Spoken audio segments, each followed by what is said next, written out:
Hello dear students. इस video में मैं आज आप लोगों के साथ में डिस्कस करना चाहता हूं the uses of introductive subjects in English. ठीक है, देखिए इंट्रोडक्टिव सब्जेक्ट्स के बारे में आप मोस्ट ऑफ यू मतलब ज्यादातर आप में से जानते होंगे कि इंग्लिश में introductive subjects it and there को कहा जाता है। ठीक है, लेकिन आज जो हम डिस्कस करेंगे इंट्रोडक्टिव सब्जेक्ट्स के ये यूसेस इस वीडियो में, ये उससे कहीं ज्यादा होंगे। जितना आप इंट्रोडक्टिव सब्जेक्ट के बारे में अभी तक जानते होंगे उससे काफी ज्यादा कुछ इसमें आपको सीखने को आज मिलेगा। ठीक है, एक दो बातें जो मैं आपको स्टार्टिंग में ही क्लियर कर देना चाहता हूँ वो ये है कि ये जो इंट्रोडक्टिव सब्जेक्ट्स जिन्हें हम कह रहे हैं, वी कैन और people call them dummy subject sometimes, people call them preparatory subjects sometime, and people like us sometime call introductive subjects them. तो ये कोई मतलब डिफरेंट टर्म्स नहीं है, मतलब डिफरेंट ऑब्जेक्ट्स को रेफर करने वाले टर्म्स नहीं है। डमी सब्जेक्ट्स, प्रिपरेटरी सब्जेक्ट्स या introductory subjects are the same thing, ये एक ही बात है। ठीक है, मुझे लगता है इंट्रोडक्टरी मुझे थोड़ा सा या डमी सब्जेक्ट भी अच्छा होता है, मतलब प्रोनाउंस करने में it is easy to pronounce dummy, लेकिन मुझे लगता है कि इंट्रोडक्टरी कहना थोड़ा सा बेटर होता है। क्या वजह है वो अभी आप समझ जाओगे। So we call them introductive subjects in English. तो it and there are the introductive subjects in English. इस आज लेक्चर में हम क्या सीखेंगे? इस लेक्चर में आज हम ये सीखेंगे कि what are introductive subjects, why do we use them, हम उन्हें क्यों यूज करते हैं इंट्रोडक्टिव सब्जेक्ट्स को, what purpose do they serve in English language, English language जो कि सर्वस पर्पस को सर्व करने के लिए उनका यूज किया जाता है, and what are the special uses of introductive subjects that we need to know. और इंट्रोडक्टिव सब्जेक्ट्स के ऐसे क्या स्पेशल यूसेस होते हैं जो हमें आने चाहिए और जिन पे बेस हमारे पेपर में क्वेश्चंस आ सकते हैं या जो लैंग्वेज को बेटर समझने के लिए हमें हेल्प कर सकते हैं। ठीक है, तो मैं आपको स्टार्टिंग में ये क्लियर कर देता हूँ कि आज जो भी हम यूसेस डिस्कस करेंगे इंट्रोडक्टिव सब्जेक्ट्स के, ये यूसेस आपको कॉम्पिटेटिव एग्जाम्स में जो डिफरेंट टाइप के क्वेश्चंस होते हैं, इंट्रोडक्टिव सब्जेक्ट से रिलेटेड क्वेश्चंस आते हैं पेपर में, आप सभी पहले से बात जानते होंगे। ठीक है, तो ये इंट्रोडक्टरी सब्जेक्ट से रिलेटेड जो क्वेश्चंस आते हैं कॉम्पिटेटिव एग्जाम्स में, वो आपके सही होंगे हमेशा, वो आप उनको सॉल्व कर पाओगे। उसके बाद में अगर आप थोड़ा सा लेवल लर्निंग का उससे हायर है, ठीक है, कि आप केवल क्वेश्चन आंसर से सेटिस्फाई ना होकर इंग्लिश को और बेहतर तरीके से समझना जानना चाहते हो, ठीक है, तो उसमें भी आपको ये it will help you a lot. तो कुल मिला के ये जो आज का मतलब लेक्चर हमारा है, it will help both those who are aspirants of for competitive exams और government jobs and those who are involve in teaching of English, जो इंग्लिश टीचिंग करते हैं, ठीक है, उनको भी हेल्प करेगा। ओके, तो इंट्रोडक्टिव सब्जेक्ट्स के क्लास मतलब यूसेज स्टार्ट करने से पहले सम बेसिक्स जो मैं चाहता हूँ वी ब्रश अप दो बेसिक्स, हम एक बार उन बेसिक्स को रिवाइज कर लें। सबसे पहले तो देखिए क्या कि इंट्रोडक्टिव सब्जेक्ट्स होते क्या हैं, ये आपको भी पता है, मैंने अभी बता भी दिया कि it and there introductive subjects होते हैं। ओके, दूसरा क्या होता है, सब्जेक्ट क्या होता है, ठीक है, ये भी बता देते हैं। We all know when we have to say something or when we have to write something in English language or in any other language, we need a sentence. We need a sentence to convey the meaning or thoughts or ideas that we carry in our mind. ठीक है, तो जो sentence होता है उसके दो important parts होते हैं। एक पार्ट होता है जिसे हम सब्जेक्ट कहते हैं, एक पार्ट होता है जिसे हम प्रेडिकेट कहते हैं। Subject is what we talk about and predicate is what is told about the subject, ये सबको पहले से पता होगा। तो सब्जेक्ट वो होता है जिसके बारे में हम बात करते हैं, अब प्रेडिकेट वो बात होती है जो हम उसके बारे में बता रहे होते हैं, ये भी हमें पता है। खैर ये आम बातें सबको पता है, ठीक। लेकिन इंट्रोडक्टरी सब्जेक्ट्स के यूसेस जिस तरीके से मैं आपको समझाना चाह रहा हूँ, जिस तरीके से आप चाहते हैं, मैं चाहता हूँ कि आपको जिस मतलब लेवल की नॉलेज हो, उस लेवल की नॉलेज के लिए कुछ चीजें और भी आपको जान लेनी चाहिए, वो मैं आपको बता देता हूँ। देखिए समझिए यहाँ पे, जैसा कि हमने डिस्कस किया कि किसी भी सेंटेंस के दो पार्ट्स होते हैं, एक सब्जेक्ट होता है और एक प्रेडिकेट होता है, ठीक है। अच्छा, कोई भी सेंटेंस हम यूज क्यों करते हैं, हम क्यों बोलते हैं सेंटेंसेस को, हम क्यों लिखते हैं सेंटेंसेस को, उसके पीछे लॉजिक ये होता है कि हम अपने लिसनर को कुछ बताना चाह रहे होते हैं, उसको कुछ समझाना चाह रहे होते हैं, that we have got in our mind, जो हमारे माइंड में है, हम उसके साथ में शेयर करना चाह रहे होते हैं, ठीक है, इसलिए हम सेंटेंसेस लिखते बोलते हैं। तो सेंटेंस का जो प्रेडिकेट पार्ट होता है ना, ये वो इंफॉर्मेशन होती है जो हम अपने लिसनर को समझाना या बताना चाह रहे होते हैं। ये इंफॉर्मेशन किससे रिलेटेड है, वो सब्जेक्ट होता है, ठीक है। तो सेंटेंस के जो दो पार्ट होते हैं, सब्जेक्ट एंड प्रेडिकेट, उनमें से जो प्रेडिकेट होता है that is the information that we want to share with our listener, ये वो इंफॉर्मेशन होती है जो हम अपने लिसनर के साथ में शेयर करना चाहते हैं। तो आप इस सेंटेंस को मतलब आप इस बात को ऐसे ध्यान रखेंगे कि किसी भी सेंटेंस में जो सब्जेक्ट और प्रेडिकेट होते हैं, उनमें से the predicate is the new information that we want to share with a listener and subject is assumed to be already known. Subject जो होता है वो ऑलरेडी नोन, मतलब हम ये मान के चलते हैं कि subject is already known, and जो प्रेडिकेट है that is the new information. तो सेंटेंस में जो प्रेडिकेट होता है वो न्यू इन्फॉर्मेशन होती है। कई बार ऐसा भी हो सकता है कि हम किसी सब्जेक्ट के बारे में बात कर रहे हैं और वो सब्जेक्ट हमारे लिसनर को पहले से नहीं पता, तो हम उन सब्जेक्ट्स के साथ में इंडेफिनिट डिटर्मिनर्स या इंडेफिनिट आर्टिकल्स का यूज कर लेते हैं, लेकिन फिर भी न्यू इन्फॉर्मेशन जो होती है वो प्रेडिकेट ही होता है। मतलब जिस जो बताने के लिए हम सेंटेंस यूज कर रहे होते हैं वो प्रेडिकेट में इंफॉर्मेशन होती है, ठीक है, ये ध्यान रखना है। The predicate is the new information that we want to share with our listener, and subject is assumed to be already known to the listener. Okay, जैसे हमने ये लिखा दिल्ली, इट, दिस सिटी, मतलब इन तीनों में से you can use any of this three words. ये subjects हैं, मतलब इनमें से कोई भी आप चाहो तो यूज कर लो, और ये इसका प्रेडिकेट है। ये एग्जाम्पल सेंटेंस है जिनसे आपको ये बात समझ में आ जाए कि predicate is the information that we want to share with our listener, ठीक है। तो इस ये जो सेंटेंस हमने लिखा है Delhi is the capital of India, इसमें क्या इंफॉर्मेशन जो है हम अपने लिसनर के साथ में शेयर करना चाह रहे हैं, तो ये इंफॉर्मेशन है is the capital of India, ठीक है। मतलब डिफॉल्ट हम यही मान के चलते हैं, डिफॉल्ट ऐसा ही इंफॉर्मेशन जो हम नई अपने लिसनर को दे रहे होते हैं वो प्रेडिकेट में होती है। Mohan, he, my friend, you can use either of this, इनमें से कोई भी आप सब्जेक्ट यूज कर सकते हैं, ठीक है। Has been waiting for me since morning, हमारे लिए मॉर्निंग से इंफॉर्मेशन मतलब वेट कर रहा है, तो ये हम बता रहे हैं अपने लिसनर को कि वो सुबह से मेरे लिए इंतजार कर रहा है, ठीक है। तो ये वो इन्फॉर्मेशन है जो हम शेयर कर रहे हैं, जो हम बताना चाहते हैं अपने लिसनर को, ठीक है। ये इन्फॉर्मेशन किससे रिलेटेड है वो हम सब्जेक्ट को लिख देते हैं। तो सब्जेक्ट और प्रेडिकेट में अगर मैं अपनी लैंग्वेज में अपने तरीके से बात को एक्सप्लेन करूं तो प्राइमरी जो होता है वो प्रेडिकेट होता है, ठीक है। प्रेडिकेट किससे रिलेटेड है वो सब्जेक्ट होता है, ठीक है। लेकिन जो लैंग्वेज के पॉइंट ऑफ व्यू से या मतलब इंटरेक्शन के पॉइंट ऑफ व्यू से इंपॉर्टेंट होता है, प्राइमरी होता है, वो प्रेडिकेट होता है, ये हमेशा ध्यान रखना, ठीक है। And so are the other subjects, बाकी सब्जेक्ट्स भी इसी तरीके से हैं, ठीक है। तो एक तो ये बेसिक पॉइंट अपने क्लियर कर लें कि सब्जेक्ट एंड प्रेडिकेट में प्रेडिकेट वो इन्फॉर्मेशन होती है जो हम अपने लिसनर को बता रहे होते हैं, that is the new information, और प्राइमरी जो पार्ट होता है वो प्रेडिकेट होता है, ठीक है। देखिए, मैं इस बात को आपको एक दूसरे तरीके से भी समझा देता हूँ। whenever we have to write or whenever you have to speak some sentence, we need both these parts, subject and predicate, हमें दोनों की ही जरूरत होती है। प्रेडिकेट के बगैर या सब्जेक्ट के बगैर आप सेंटेंसेस नहीं बना सकते, ठीक है। लेकिन imperative sentences, we know that we can form imperative sentences without subjects, ठीक। दो देयर इज अ सब्जेक्ट, वहां पे सब्जेक्ट होता है, यू होता है, ऑलवेज होता है, ठीक है। imperative sentences order, advice, request होते हैं, तो उनका डिफॉल्ट सब्जेक्ट यू ही हो सकता है और कोई हो नहीं सकता, ठीक है। Because when ever you advice और रिक्वेस्ट और order somebody, the person is always your listener, so the listener means you. तो इंपेरेटिव सेंटेंसेस हम फॉर्म कर सकते हैं विदाउट सब्जेक्ट, हमें मतलब सब्जेक्ट होता है, मतलब there is subject, but we don't have to write it और we don't have to speak it, ठीक है। हमें उसको बोलना या मतलब लिखना नहीं पड़ता, दैट गोज अंडरस्टूड। तो कुल ये बात मैं आपको क्यों बता रहा हूं, ये बात मैं आपको इसलिए बता रहा हूं कि we can never form a sentence without a predicate, though we can form a sentence without subject, मतलब सब्जेक्ट के बगैर हम सेंटेंस फॉर्म कर सकते हैं, इंपेरेटिव सेंटेंसेस विदाउट सब्जेक्ट ही लिखे जाते हैं, ठीक है।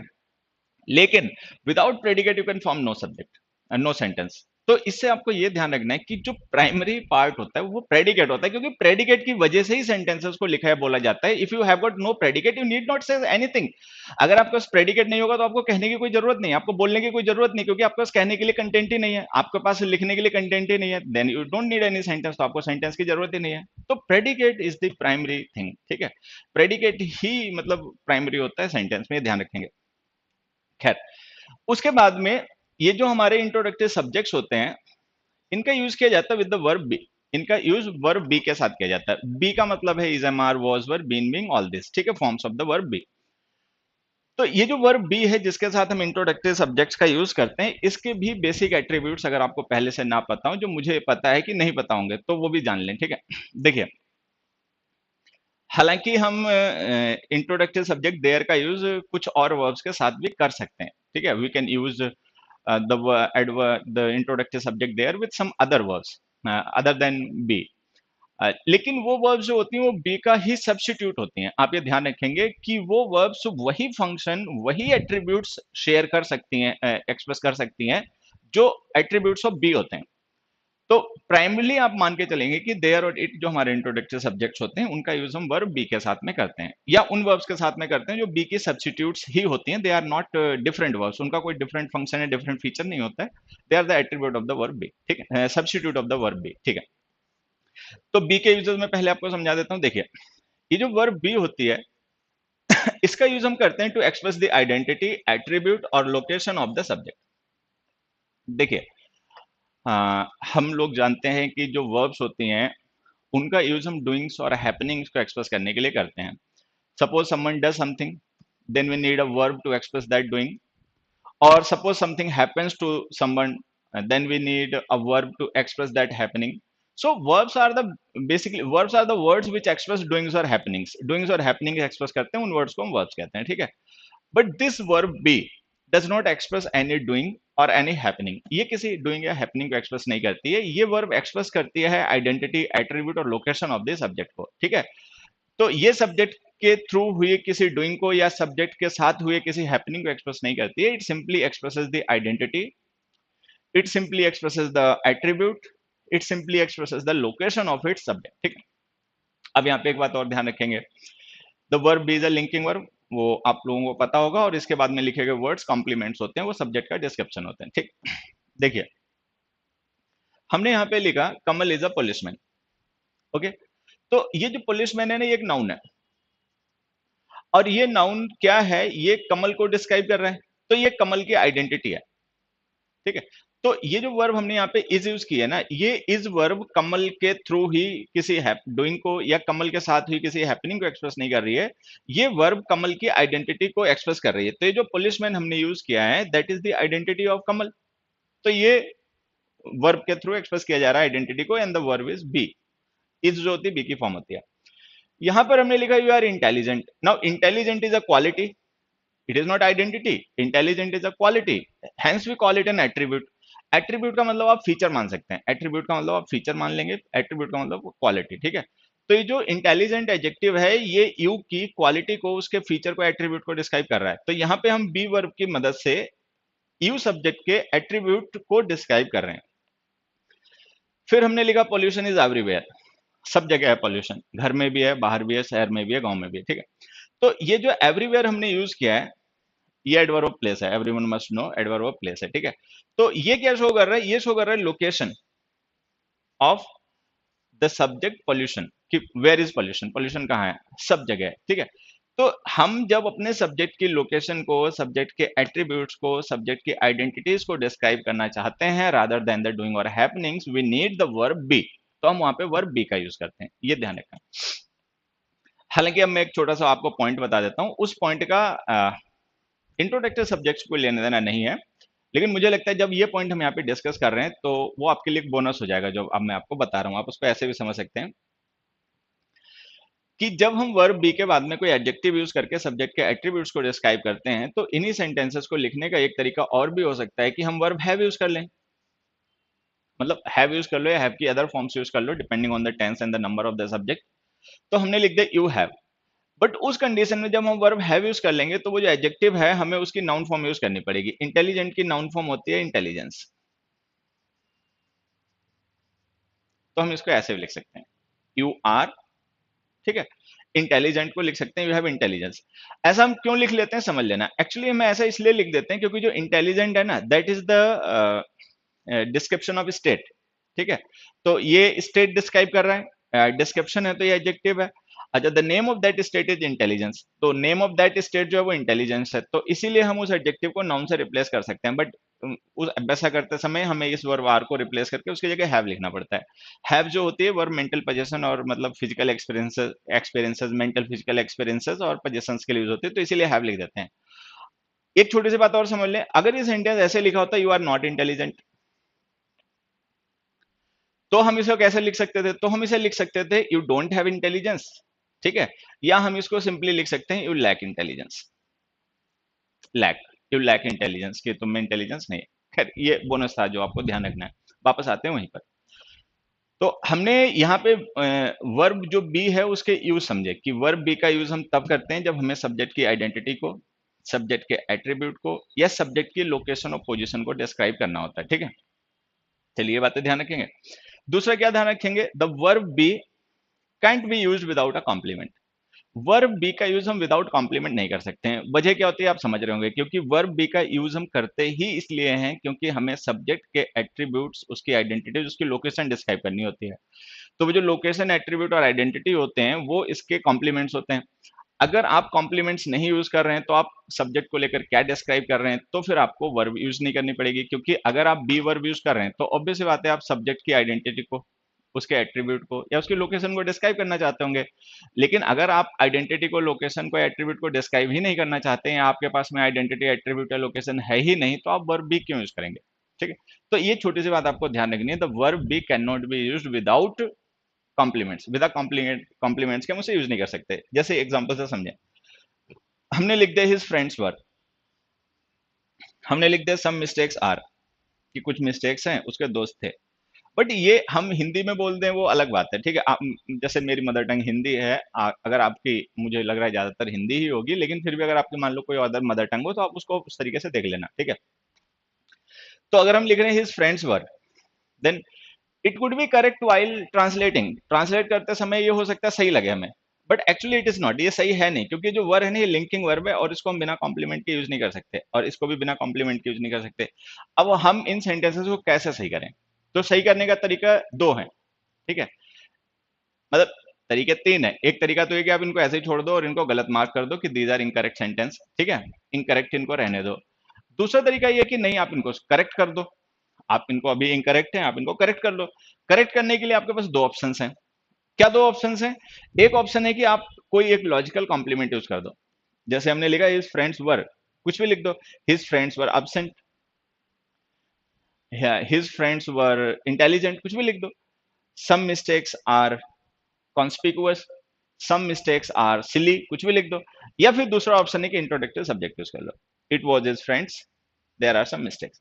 तो यहां पे यूज आ गया इंट्रोडक्टिव सब्जेक्ट्स का, कि ऐसी कंडीशंस जहां पर हमारे पास वर्ब बी होती है but we don't have a complement, लेकिन हमारे पास कॉम्प्लीमेंट नहीं होता, तो वहां पर हम यूज करना शुरू कर देते हैं इंट्रोडक्टिव सब्जेक्ट्स को, ठीक है।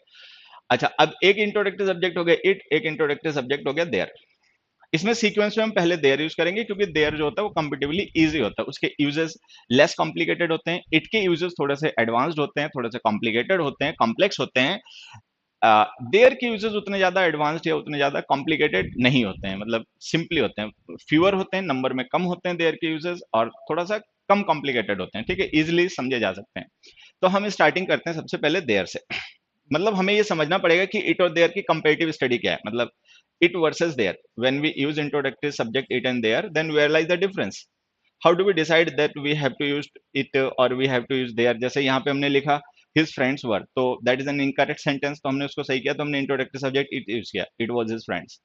लेकिन वो जो सेंटेंस लिखा some mistakes are, वो भी incorrect है, लेकिन जब हमने उसको सही किया तो हमने it का यूज नहीं किया, there का यूज कर लिया, there are some mistakes। तो how do we define it? ये सब हम डिस्कस करेंगे, मतलब it is a, we shall discuss all these things, okay? आ जाइए स्टार्ट करते हैं। तो जैसा कि मैंने आपको बताया कि हम लोग सबसे पहले स्टार्ट करेंगे with the uses of their, uses of their से स्टार्ट करेंगे।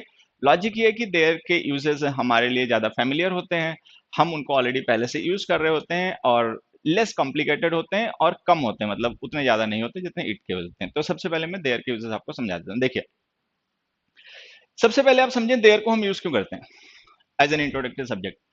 We use there when the subject itself is the new information, ठीक है। अभी हमने क्या पढ़ा? अभी हमने पढ़ा कि सेंटेंस में जो प्रेडिकेट होता है वो न्यू इंफॉर्मेशन होती है जो हम अपने लिसनर के साथ में शेयर करना चाहते हैं। लेकिन लेकिन अगर कभी ऐसा हो जाए कि the subject is the new information that we want to share with our listener, कि हम अ, हमारी न्यू इंफॉर्मेशन जो हम अपने लिसनर के साथ में शेयर करना चाहते हैं वो सब्जेक्ट ही हो, सब्जेक्ट का मतलब कोई नाउन या प्रोनाउन, तो आप क्या करोगे?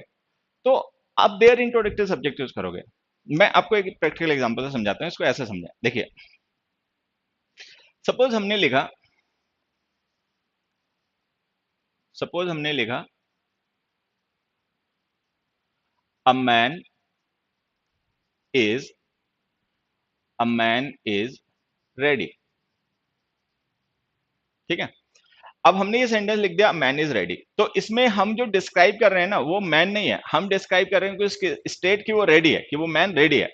तो मतलब इसमें जो हमारा प्रेडिकेट है, उस प्रेडिकेट में जो हमने कॉम्प्लीमेंट रेडी यूज किया है ना, ये वो न्यू इन्फॉर्मेशन है जो अपने लिसनर के साथ में शेयर कर रहे हैं। ठीक है। अब देखो इसमें होता क्या है, ये मैन जो है ये सब्जेक्ट है, एक मिनट, मैन जो है ये सब्जेक्ट है, इज जो है ये लिंकिंग वर्ब है, रेडी जो है ये एडजेक्टिव है जो स्टेट शो कर रहा है मैन की, कॉम्प्लीमेंट है, एट्रीब्यूट डिस्क्राइब कर रहा है, ठीक है। तो ये सेंटेंस सही है। अब मान लीजिए इसमें कुछ ऐसा हो कि हमें ये बताना ही नहीं है कि मैन रेडी है या नहीं है, हमें बस ये बताना है कि हाँ भाई मैन है, बस बात खत्म, ठीक है। अब हमें उसके किसी एट्रीब्यूट को डिस्क्राइब नहीं करना, मान लीजिए हमें इतना ही कहना है अ मैन इज, मतलब we are not referring to identity of the man, we are not referring to the attribute of the man, we are not referring to the location और पोजीशन ऑफ द मैन। हमें केवल man के existence को refer करना है कि हाँ भाई है या था या होगा। क्या आइडेंटिटी होगी नहीं डिस्कस करना, क्या एट्रीब्यूट्स होंगे नहीं डिस्कस करना, कहां होगा किस पोजीशन लोकेशन में होगा नहीं डिस्कस करना, ठीक है। तो अब ये हमें समझना है कि अगर मान लीजिए हमें केवल एग्जिस्टेंस ऑफ द नाउन या प्रोनाउन को ही रेफर करना हो, हमें केवल उसके एग्जिस्टेंस को रेफर करना है कि भाई हाँ है, ठीक है, उसकी एट्रीब्यूट्स को, उसकी लोकेशंस को, उसकी आइडेंटिटीज को नहीं डिस्क्राइब करना, तो आप क्या करोगे, आप नहीं यूज करोगे भाई। आप कॉम्प्लीमेंट जो एट्रीब्यूट था, जो आइडेंटिटी के लिए यूज कर रहे थे हम कॉम्प्लीमेंट, वो था जो लोकेशन के लिए एट्रीब्यूट था, आप नहीं यूज करोगे, because you don't have to describe that, आपको डिस्क्राइब नहीं करना, आप सिंपली यूज नहीं करोगे।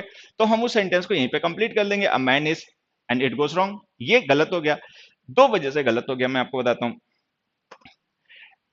एक तो ये ग्रामेटिकली गलत है, जो हमने ग्रामर के यूजेस पढ़े होते हैं उसके हिसाब से जो इज है वो लिंकिंग वर्ब है, we can't use it without a complement, जो कि अभी हमने लास्ट स्लाइड में डिस्कस किया था, हम इसे बिना कॉम्प्लीमेंट के यूज नहीं कर सकते। एक तो मिस्टेक यही हो गई, ठीक है। अच्छा, दूसरी मिस्टेक इसमें क्या हो गई, दूसरी मिस्टेक ये हो गई कि जब आप इंट्रोड्यूस कर रहे हो एग्जिस्टेंस को, आपको मैन मैन को नहीं आपको इंट्रोड्यूस करना है, मतलब आपकी जो न्यू इन्फॉर्मेशन आप सब्जेक्ट अपने लिसनर के साथ में शेयर करना चाहते हो वो मैन नहीं है, वो उसका एग्जिस्टेंस है। मतलब हम जो अपने लिसनर को बताना चाह रहे हैं या समझाना चाह रहे हैं वो मैन का एग्जिस्टेंस है, मैन नहीं है। तो अगर मैन का एग्जिस्टेंस है जिसे हम डिस्क्राइब करना चाह रहे हैं, तो हमें हाईलाइट भी मैन को, उस एग्जिस्टेंस को करना चाहिए। लेकिन यहाँ पे तो एग्जिस्टेंस को डिस्क्राइब करने के लिए जो हमने वर्ब लिखी है लिंकिंग वर्ब है, बिना कॉम्प्लीमेंट के गलत हो जाएगी। तो अब ऐसी कंडीशन में हमें देयर लिखना पड़ेगा और हम लिख देंगे यहाँ पे देयर इज अ मैन। तो अब ये जो मैन है ना, इसको देखो हमने क्या करा, सेंटेंस के प्रेडिकेट में शिफ्ट कर दिया। देखो इस सेंटेंस में है क्या, देयर हो गया सब्जेक्ट, इंट्रोडक्टिव सब्जेक्ट है ध्यान रखना, इज अ मैन हो गया प्रेडिकेट। तो हमने क्या कहा कि जब हमारा जो सब्जेक्ट होता है वही वो न्यू इंफॉर्मेशन हो जो हम अपने लिसनर के साथ में शेयर करना चाहते हैं, तो हम देयर का यूज कर लेते हैं। अब हमें यहाँ पे मैन के एट्रीब्यूट्स को, ठीक है, मैन की क्वालिटीज को, मैन की लोकेशन पोजीशन को डिस्क्राइब नहीं करना था, हमें मैन को ही बताना था, मैन के बारे में ही बताना था, and man was the new information that we want to share with our listener. तो हमने यहाँ पे क्या किया, देयर इंट्रोडक्टिव सब्जेक्ट यूज करके और मैन को प्रेडिकेट में शिफ्ट कर दिया। प्रेडिकेट में शिफ्ट कर देने से मैन जो होगा वो नई इन्फॉर्मेशन हो जाएगा। इसका मतलब हम मैन के एट्रीब्यूट्स को नहीं, केवल मैन के बारे में ही बताना चाह रहे थे। क्योंकि ये सेंटेंस ग्रामेटिकली पॉसिबल नहीं था, तो इसीलिए हमने सेंटेंस को लिख दिया देयर इज अ मैन। ये कहानी है, ठीक है। एक और एग्जांपल से समझा देता हूं। सम मिस्टेक्स वर, अब जैसे हमने ये सेंटेंस लिखा सम मिस्टेक्स वर, और हमें पता है ये सेंटेंस ग्रामेटिकली गलत है। ग्रामेटिकली इसलिए गलत है क्योंकि जो हमने वर्ब यूज किए ना लिंकिंग वर्ब है, and we can't use without complement, हम इसको बिना कॉम्प्लीमेंट के यूज नहीं कर सकते। तो अब आप क्या करोगे, इसके बाद में कोई कॉम्प्लीमेंट लिखो, ठीक है। अच्छा, कॉम्प्लीमेंट जो हम लिखेंगे वो क्या करेगा, वो मिस्टेक्स की आइडेंटिटी को या मिस्टेक्स के एट्रीब्यूट्स को या मिस्टेक्स की लोकेशन और पोजीशन को डिस्क्राइब करेगा। लेकिन अगर हमें ऐसा करना ही ना हो, मतलब हमें मिस्टेक्स की आइडेंटिटी तो खैर उनकी होती भी नहीं है कोई, अगर हमें मिस्टेक्स की आइडेंटिटी को नहीं रेफर करना, हमें मिस्टेक्स के एट्रीब्यूट को नहीं रेफर करना, हमें मिस्टेक्स के लोकेशन पोजीशन को नहीं रेफर करना, बस हमें ये बताना है कि मिस्टेक्स हैं, मतलब हमारी जो न्यू इन्फॉर्मेशन हम अपने लिसनर को देना चाहते हैं वो मिस्टेक्स ही है। मिस्टेक्स के एट्रीब्यूट्स या मिस्टेक्स की आइडेंटिटी या मिस्टेक्स की लोकेशन नहीं है। तो अब आप सेंटेंस को ऐसे लिखोगे सम मिस्टेक्स वर, लेकिन ये सेंटेंस तो गलत है। दो वजह से गलत है। एक इसकी गलत होने की वजह है ग्रामर, कि भाई जो वर्ब आपने यूज किया वो लिंकिंग वर्ब है, that can't be used without a complement, ठीक है। अच्छा, दूसरी बात, अगर आपकी न्यू इन्फॉर्मेशन मिस्टेक्स ही है, मतलब आपकी न्यू इन्फॉर्मेशन अगर मिस्टेक्स ही, आप मिस्टेक्स के बारे में ही बता रहे हो कि मिस्टेक्स हैं, यही बताना चाह रहे हो, तो मिस्टेक्स को आप कॉम्प्लीमेंट में प्रेडिकेट में शिफ्ट करो, क्योंकि predicate carries the new information, predicate new information carry करता है, तो आप इसको प्रेडिकेट में शिफ्ट करो। अच्छा, प्रेडिकेट में शिफ्ट कर दोगे, सब्जेक्ट किसे बनाओगे, ये भी तो दिक्कत है। तो ये जो सेंटेंस है ना, इसको सही करने का फिर वही तरीका है, देयर वर सम मिस्टेक्स।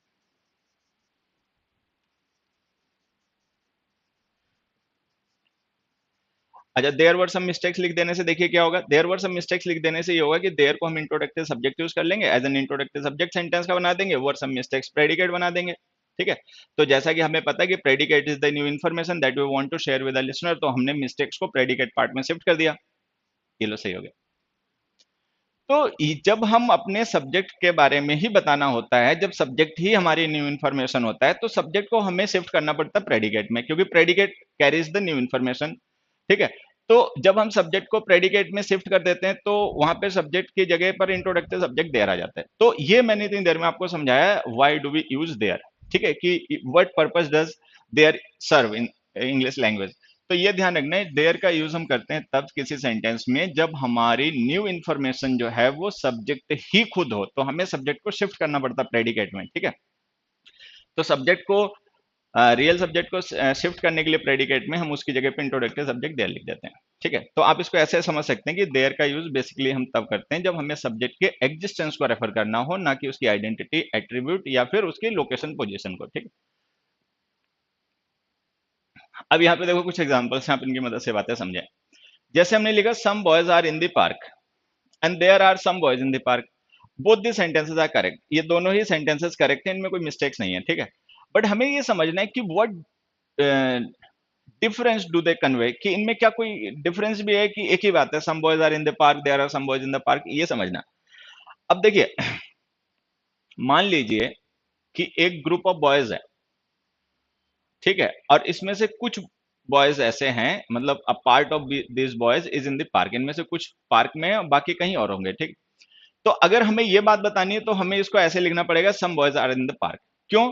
क्योंकि इसमें जो हमारी न्यू इन्फॉर्मेशन है ना, वो ये है, आर इन द पार्क, कि पार्क में है। कौन पार्क में है? Some boys. सम का मतलब जो टोटल था, टोटल में से कुछ।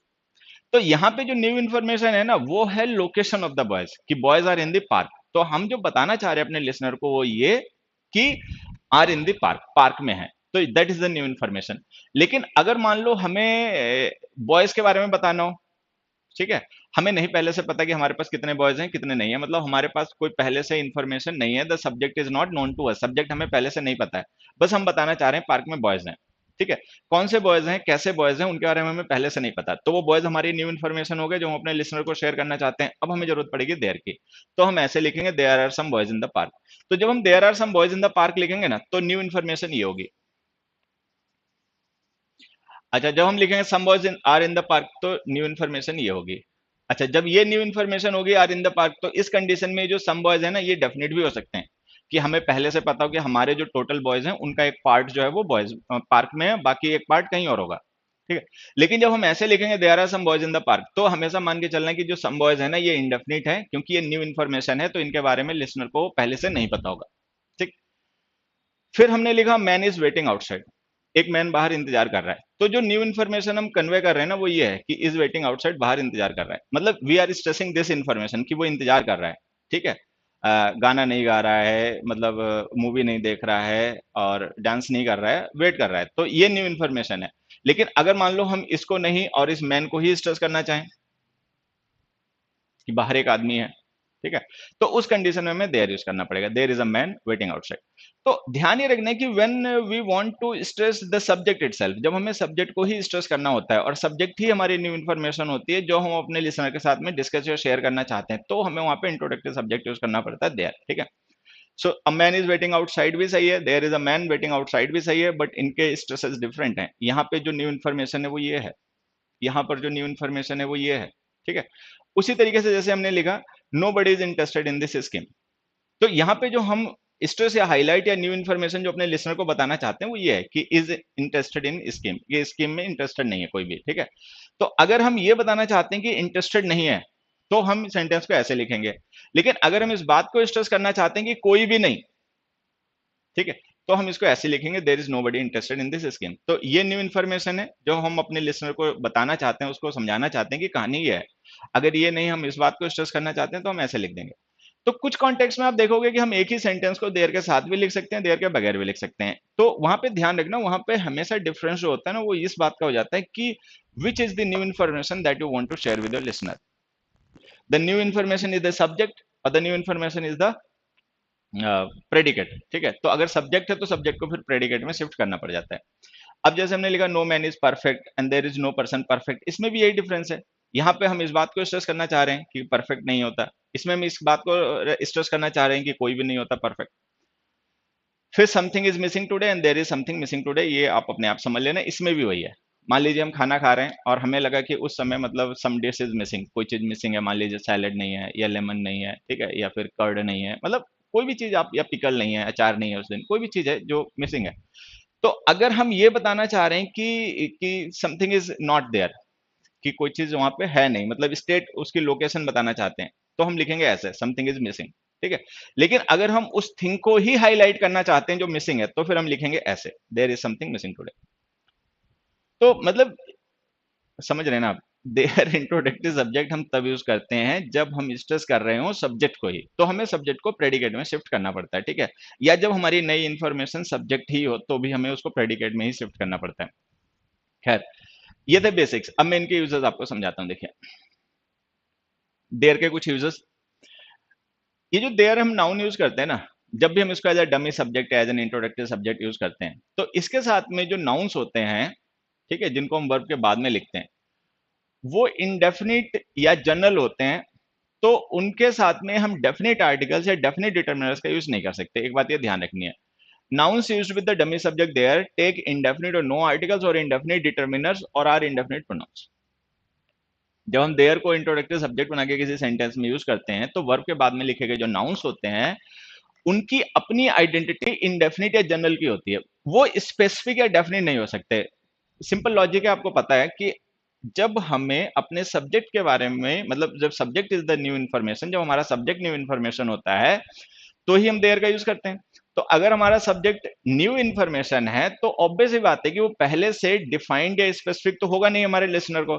तो जब हम उसके साथ में कोई डिटर्मिनर यूज करेंगे, तो वो डिटर्मिनर्स हमारे वो डिटर्मिनर्स होंगे जो इंडेफिनिट या जनरल नाउन्स के साथ यूज किए जाते हैं। अब देखिए, ये सबको पता है, आर्टिकल्स वगैरह में पढ़ा होता है कि जो नाउन्स इंडेफिनिट या जनरल होते हैं, ठीक है, उन नाउन्स के साथ में या तो कोई आर्टिकल नहीं यूज होता है अगर वो अनकाउंटेबल या प्लूरल हो तो, और अगर वो काउंटेबल होते हैं, सिंगुलर होते हैं, तो उनके साथ में एन आर्टिकल यूज होते हैं। या फिर जो इंडेफिनिट नाउन्स होते हैं, उनके साथ में सम है, एनी है, अ फ्यू वगैरह है, उनका यूज होता है, ठीक। तो इसको ऐसे मैं एक दो एग्जांपल से एक क्लियर भी कर देता हूं, आप समझें।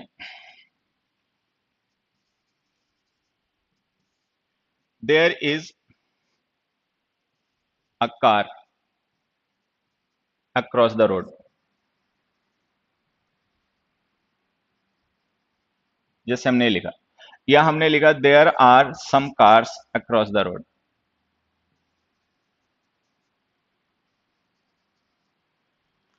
तो ये ध्यान देना है कि जो भी नाउन्स हम देयर इंट्रोडक्टिव सब्जेक्ट के साथ में लिखते हैं, उनकी आइडेंटिटी इंडेफिनिट जनरल होती है, इसीलिए हम उनके साथ में द आर्टिकल का यूज नहीं कर सकते। या जो पजेसिव केसेस होते हैं, वो भी डेफिनेट के लिए ही होते हैं, उनका भी यूज नहीं कर सकते, ठीक है। अच्छा, उसके बाद में दूसरा ध्यान रखना, when there used as a subject the number of the verb depends on the noun. ये एक पेपर में आने वाला क्वेश्चन है, ये भी हालांकि आने वाला है कि अगर मान लीजिए हमने देयर इंट्रोडक्टिव सब्जेक्ट यूज कर रखा है, तो जो वर्ब के बाद में लिखा गया नाउन है, उसके साथ आप डिटर्मिनर कैसे लिखेंगे। तो अगर वो नाउन प्लूरल है, ठीक है, या अनकाउंटेबल है, तो आप उसके साथ में द आर्टिकल नहीं यूज करेंगे, उसको बिना आर्टिकल के ही लिखेंगे, ठीक है। अच्छा, अगर वो नाउन सिंगुलर है, काउंटेबल है, तो आप उसके साथ में एन आर्टिकल यूज करेंगे। जैसे मैं एग्जांपल से बता देता हूं, there is a mistake in this poem, ठीक है, there are some mistakes in this poem. लेकिन हम there are the mistake in this poem नहीं लिख सकते, मतलब अगर हम ऐसे लिखना चाहें, there is the mistake in this poem, तो ये गलत हो जाएगा।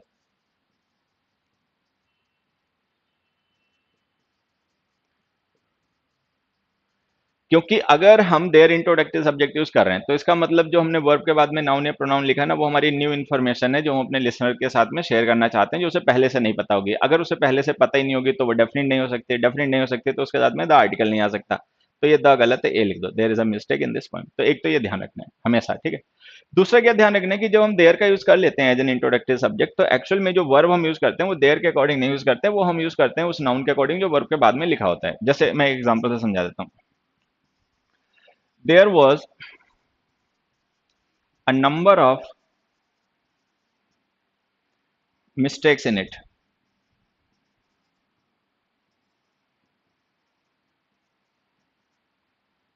ठीक है, जैसे हमने ये लिख दिया, या सपोज एक और लिख देता हूं, there are some never seen before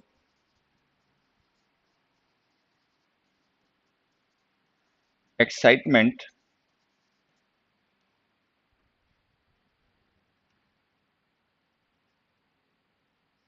on his face.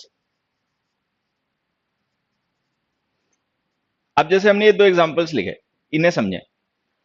जैसे हमने एक एग्जांपल लिखा, there was a number of mistakes in it and there are some never seen before excitement on his face, कि उसके चेहरे पे कभी मतलब कभी पहले नहीं देखा गया ऐसा ऐसा टाइप का एक्साइटमेंट था।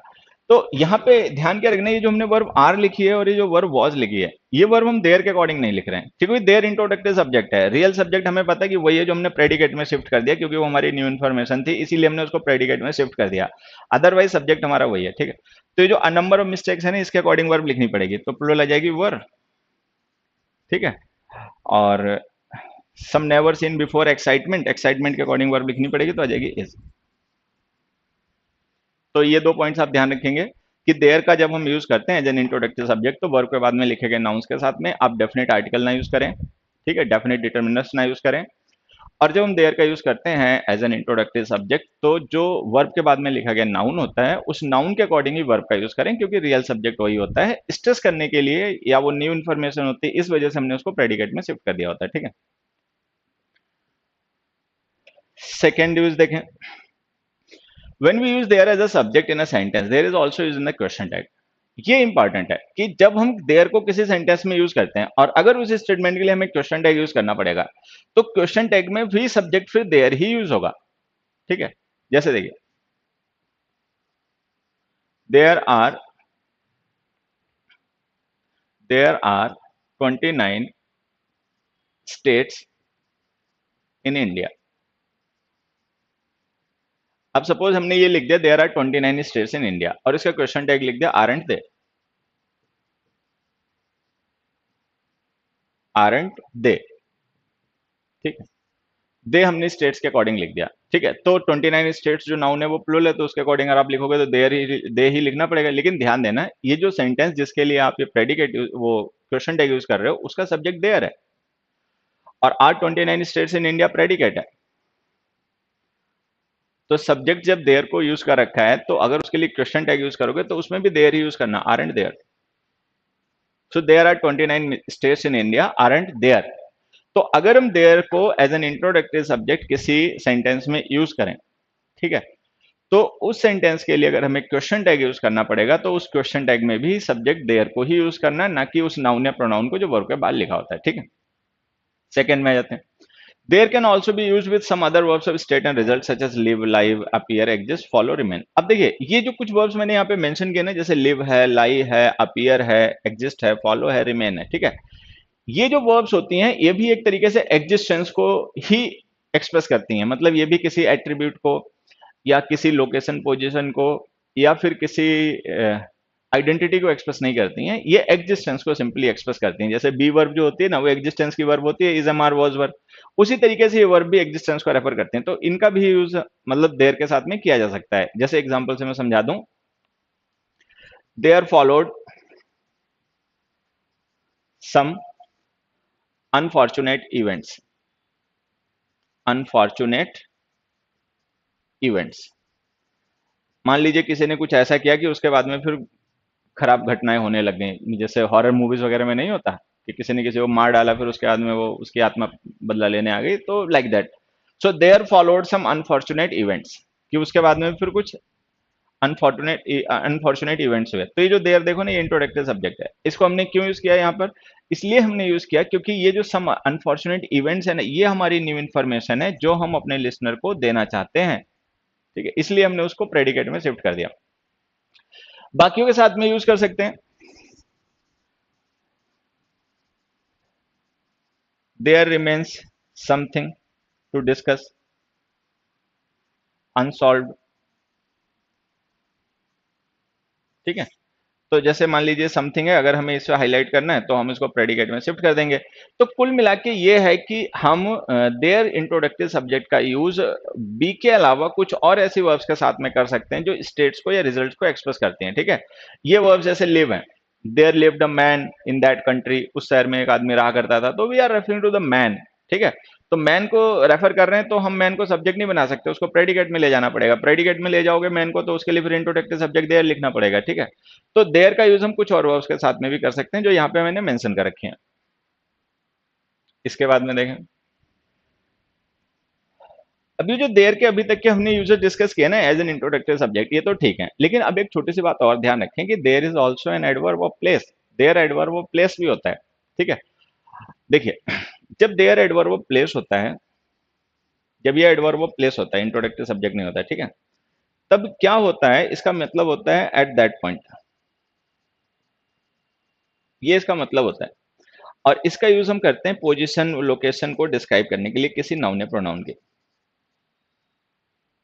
तो देयर इंट्रोडक्टिव सब्जेक्ट भी होता है। अच्छा, जब देयर इंट्रोडक्टिव सब्जेक्ट भी मतलब देयर इंट्रोडक्टिव सब्जेक्ट भी होता है, देयर एडवर्ब ऑफ प्लेस भी होता है।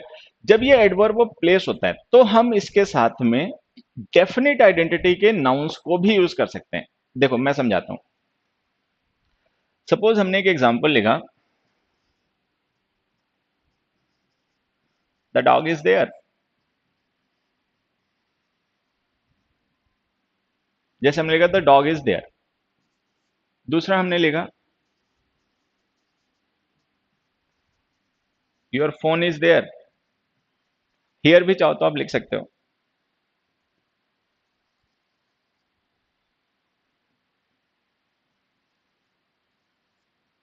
ऐसे, your phone is there, the dog is there. अब देखिए जो देयर हमने यूज किया ना, ये देयर हमारा एडवर्ब ऑफ प्लेस है जो कि location of the dog and location of your shirt को फोन को शो कर रहा है। अब यहाँ पे एक चीज समझना है, ये जो हमने नाउन्स लिखे हैं ना, जैसे डॉग लिखा है या फोन लिखा है, उसके साथ में डिटर्मिनर देखो डेफिनेट वाले डिटर्मिनर यूज किए हैं। पजेसिव केसेस जो होते हैं ना वो डिफाइन करने वाले डिटर्मिनर्स होते हैं, और जो द आर्टिकल होता है वो भी डिफाइन करने के लिए यूज होने वाले डिटर्मिनर होता है।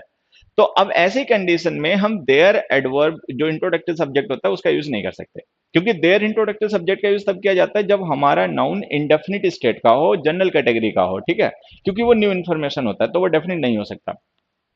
लेकिन यहाँ पे योर फोन लिखा, द डॉग लिखा, तो अगर हम द डॉग है या योर फोन लिखेंगे तो हमारा लिसनर जो है उसको पहले से ही पता होगा विच डॉग या विच फोन। तो ये डेफिनेट आइडेंटिटी क्या है, इंडेफिनिट आइडेंटिटी इनकी तो है नहीं, तो देयर इंट्रोडक्टिव सब्जेक्ट का यूज नहीं कर सकते। लेकिन लेकिन लेकिन लेकिन लेकिन अगर हम इन सेंटेंसेस को ऐसे लिख दें, देयर इज द डॉग, तो क्या फिर ये गलत हो जाएगा? और अगर हम इसको ऐसे लिख दें, देयर इज योर फोन, तो फिर क्या ये गलत हो जाएगा? तो आंसर ये है कि नहीं, ये गलत तब भी नहीं होगा, तब भी सही होगा। तो अब हमें ये समझना है कि ये सही क्यों हो गया, क्योंकि अब तो ये गलत हो जाना चाहिए, क्योंकि अगर हम देयर को as an introductive subject use करेंगे, ठीक है, तो उसके बाद में जो नाउन्स लिखे जाएंगे वो नाउन्स डेफिनेट तो हो नहीं सकते, उनकी आइडेंटिटी इंडेफिनिट होती है। तो अगर आइडेंटिटी इंडेफिनिट है और हम द लिख रहे हैं तब तो ये डेफिनिट आइडेंटिटी हो गई, योर लिख रहे हैं तो आइडेंटिटी डेफिनिट हो गई फोन की। तो योर फोन लिख देने से फोन डेफिनिट हो गया, द डॉग लिख देने से डॉग डेफिनिट हो गया। तो अगर डॉग और फोन डेफिनिट हो गए तो हम देयर यूज क्यों कर रहे हैं? तो इसका आंसर ये है कि ये देयर इसलिए बच्चे यहाँ पे सही हो रहा है क्योंकि ये इंट्रोडक्टिव सब्जेक्ट नहीं है, ये अभी भी एडवर्ब है, और ये हमने इसके साथ इन्वर्टेड फॉर्म लिख दिया, the dog is there, there is the dog, इनमें से कोई भी इंट्रोडक्टिव सब्जेक्ट नहीं है। इन्वर्जन का एक छोटा सा कॉन्सेप्ट है, इन्वर्जन वगैरह में आप लोगों ने पढ़ा होगा, एडवर्ब में पढ़ाया भी जाता है कि जब हम एडवर्ब्स को स्टार्टिंग में लिखते हैं स्ट्रेस करने के लिए तो उनके साथ हमें इन्वर्टेड फॉर्म लिखनी पड़ती है, ठीक है। इन्वर्जन का कॉन्सेप्ट है, और हमने उसको शायद मतलब यूट्यूब पे पता नहीं मैंने उसको डिस्कस किया किसी वीडियो में या नहीं किया, लेकिन बाकी सारे बच्चे हमारे जानते होंगे, फंडामेंटल्स भी जिन्होंने पढ़ा वो सब जानते होंगे कि जब हम एडवर्ब्स ऑफ प्लेस को सेंटेंस के स्टार्टिंग में लिख देते हैं तो हम वहाँ पर इन्वर्टेड फॉर्म यूज करते हैं जिसमें वर्ब और हेल्पिंग और जो भी होती हैं वो सब्जेक्ट से पहले लिखी जाती हैं, ठीक है। तो ये जो हमने देयर इज द डॉग लिखा है ना बेटा, इसमें ये देयर इंट्रोडक्टिव सब्जेक्ट नहीं है, ये देयर एडवर्ब ऑफ प्लेस है, और is the dog inverted form में लिखा गया सब्जेक्ट और वर्ब का सीक्वेंस है। उसी तरीके से योर फोन इज देयर जो है इसमें भी यही काम हुआ है, इसमें भी ये जो हमने देयर यूज किया है ये एडवर्ब ऑफ प्लेस है। चलिए मैं एक एग्जांपल से और ये बात समझाता हूँ। देखो there is a very famous temple in, क्या लिख दें, मथुरा। एक ही लिख दिया मैंने। और एक और सेंटेंस देखो, there is the temple which we saw in the movie.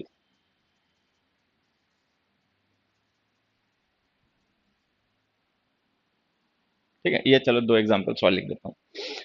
एक थर्ड एग्जांपल यहाँ लिख देता हूँ। There are there are no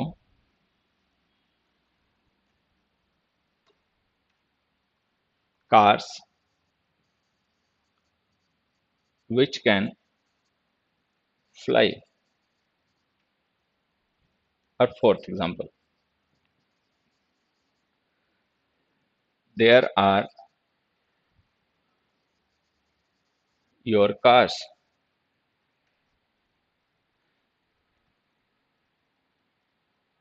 across the road।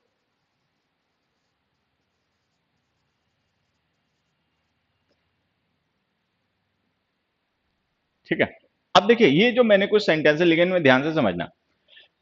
There, there, there, there, ये लिख दिया। लेकिन अब ध्यान देना, ये जो हमने देयर लिखा है ना, ये हमारा इंट्रोडक्टिव सब्जेक्ट है। There is a very famous temple in Mathura.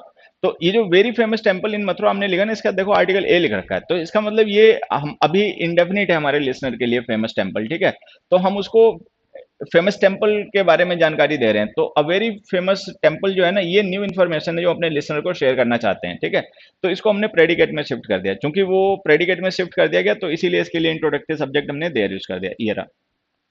तो ये देयर इंट्रोडक्टिव सब्जेक्ट है।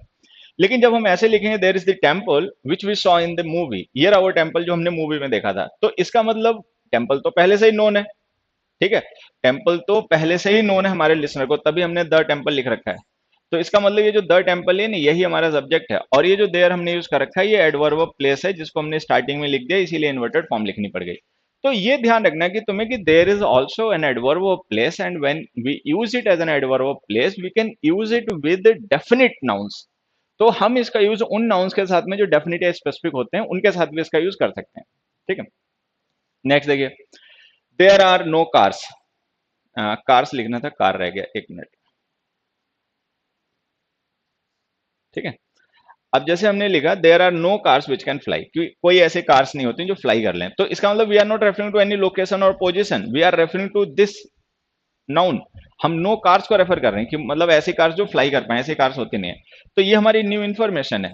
क्योंकि ये न्यू इन्फॉर्मेशन है नाउन, इसीलिए हमने इसको शिफ्ट कर दिया अपने प्रेडिकेट में, और उसके लिए इंट्रोडक्टिव सब्जेक्ट देयर लिख दिया। तो ये देयर इंट्रोडक्टिव सब्जेक्ट है। फिर हमने लिखा there are your car across the road, वो रही तुम्हारी कार्स वहां पे। इसमें भी कार्स लिखना बच्चा, ये कार्स इसमें भी लिखना था। मान लो किसी पर्सन की दो या तीन कार हैं, वो कहाँ है हमें ये बताना है, तो हमने ऐसे लिख दिया। ठीक है, अब जैसे हमने लिखा there are your cars across the road, अब ये जो योर कार्स लिखा ना, तो कार्स की आइडेंटिटी तो डेफिनेट है, तो इसका मतलब ये सब्जेक्ट है। तो अगर ये सब्जेक्ट है तो ये देयर हमारा एडवर्ब होगा,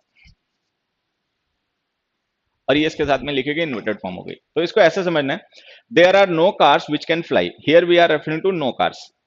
फिर हमने लिखा there are your cars across the road, here we are referring to the position of the cars. तो ये जो देयर है ना, ये एडवर्ब ऑफ प्लेस है, जिसको हमने स्टार्टिंग में लिखा, इसलिए इन्वर्टेड फॉर्म लिख दी गई, और ये हमारा इंट्रोडक्टिव सब्जेक्ट है। ठीक है,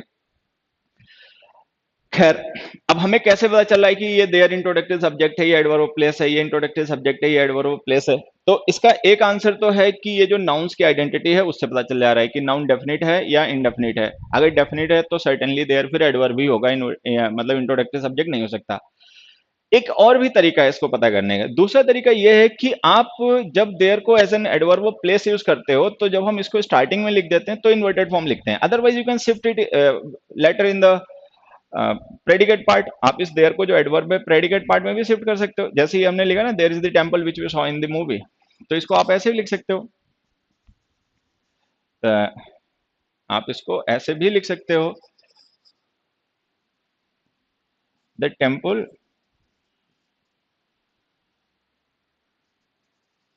विच we saw in the movie is there. तो हम इसे ऐसे भी लिख सकते हैं, the temple which we saw in the movie is there. इसे नहीं लिख पाओगे। इसे अगर ऐसे लिखोगे ना, a very famous temple is there in the Mathura, ठीक है, तो ये फिर सेंस खत्म हो जाएगा। तो ये जो सेंटेंस है इसमें ये देयर एडवर्ब है, हमने इसको इससे करने के लिए स्टार्टिंग में लिख दिया, स्टार्टिंग में लिखा तो इसके बाद इन्वर्टेड फॉर्म आ गई, ठीक है।